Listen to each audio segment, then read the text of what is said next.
अक्षय तृतीया के दिन पहली बार जीवन में ये महाकाल की आरती और दर्शन करके अभिभूत हूँ। और योग, अध्यात्म और पारमार्थिक शक्तियों का सबसे बड़ा कोई महातीर्थ है तो ये महाकाल है।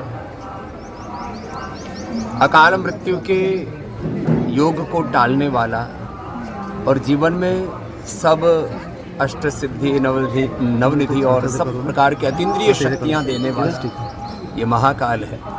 हमने प्रार्थना की है महाकाल प्रभु के चरणों में कि जितने भी बुरे संयोग हैं वो कटें और ये भारत माता जो युगों युगों से विश्व का मार्गदर्शन करती रही है और आदि योगी भगवान महाकाल से लेकर के और जितने भी हमारे सनातन के अधिष्ठान हैं उन सब का ये केंद्र भारत भूमि ये सुरक्षित रहे, इसके लिए महाकाल प्रभु से प्रार्थना है। महाराज जी, जिस तरीके से कश्मीर में आतंकी घटना घटित हुई है उसको लेकर क्या कहेंगे? कितना पीड़ित है? धर्म पूछ करके लोगों को गोली मारना एक बहुत बड़ा घिनौना पाप कुकृत्य पाकिस्तान ने किया है। भारत सरकार ज़रूर उसको जवाब देगी और महाकाल भी ऐसे जो राक्षसी वृत्ति के लोग हैं उनका काल बन करके खड़े होंगे और सत्य की विजय। हमारा को फ्री एंड कर दिया। हाँ, यही तो शासन का विधान होना चाहिए। परित्राणाय साधूनां विनाशाय च दुष्कृतां धर्म संस्थापनार्थाय संभवामि युगे युगे। यही युग धर्म भी है, यही राष्ट्र धर्म भी है जो भारत सरकार कर रही है, जो मोदी जी कर रहे हैं। महाराज जी, कांग्रेस ने अब मोदी जी का पोस्टर गायब के नाम से कलम कर दिया, सर कलम करके गायब करके फोटो उनका वायरल किया है और कांग्रेस लगातार बयानबाजी भी कर रही है। देखिए, जहाँ राष्ट्रीय एकता, अखंडता, संप्रभुता का प्रश्न हो वहाँ किसी प्रकार की राजनीति नहीं होनी चाहिए।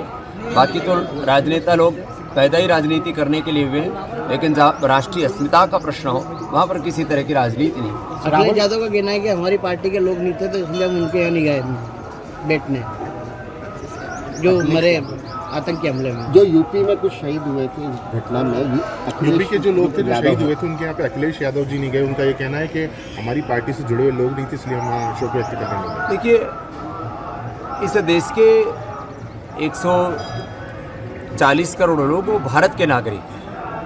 उसमें कोई किसी पार्टी को वोट देता है नहीं देता है, ये सब गौण बात है।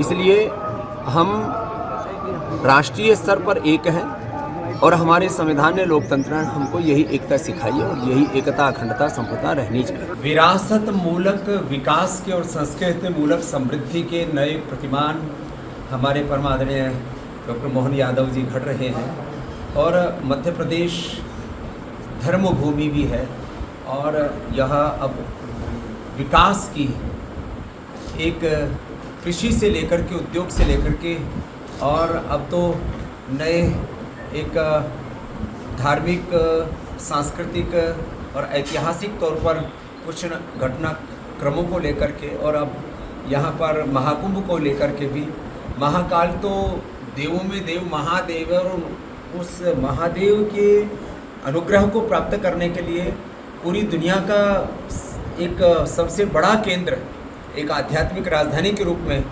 उज्जैन विकसित हो रहा है और उसमें बहुत बड़ा पुरुषार्थ हमारे परम आदरणीय डॉक्टर मोहन यादव जी कर रहे हैं।